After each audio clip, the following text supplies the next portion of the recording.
تبارك الذي بيده الملك وهو على كل شيء قدير الذي خلق الموت والحياة ليبلوكم أيكم أحسن عملا وهو العزيز الغفور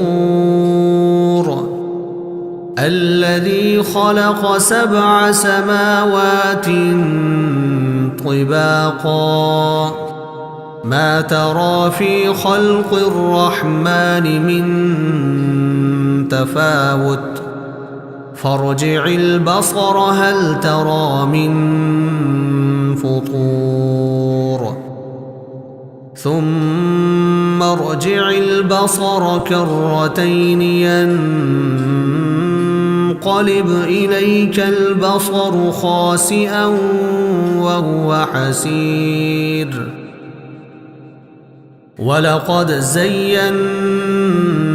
السماء الدنيا بمصابيح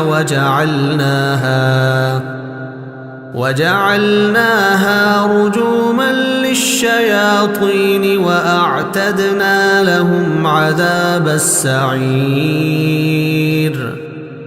وللذين كفروا بربهم عذاب جهنم وبئس المصير إذا ألقوا فيها سمعوا لها شهيقا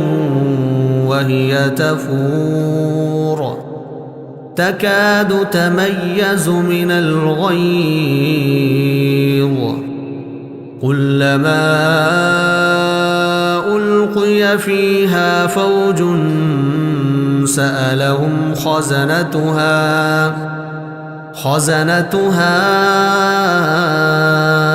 ألم يأتكم نذير قالوا بلى قد جاءنا نذير فكذبنا وقلنا ما نزل الله من شيء إن أنتم إلا في ضلال كبير وقالوا لو كنا نسمع أو نعقل ما كنا في أصحاب السعير فاعترفوا بذنبهم فسحقا لأصحاب السعير إن الذين يخشون ربهم بالغيب لهم مغفرة وأجر كبير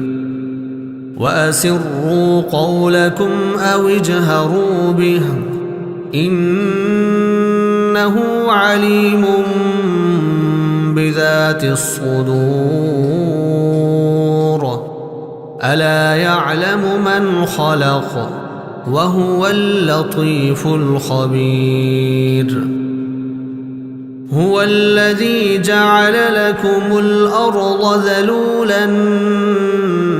فامشوا في مناكبها وكلوا من رزقه وإليه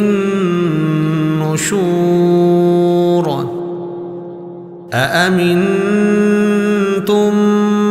من في السماء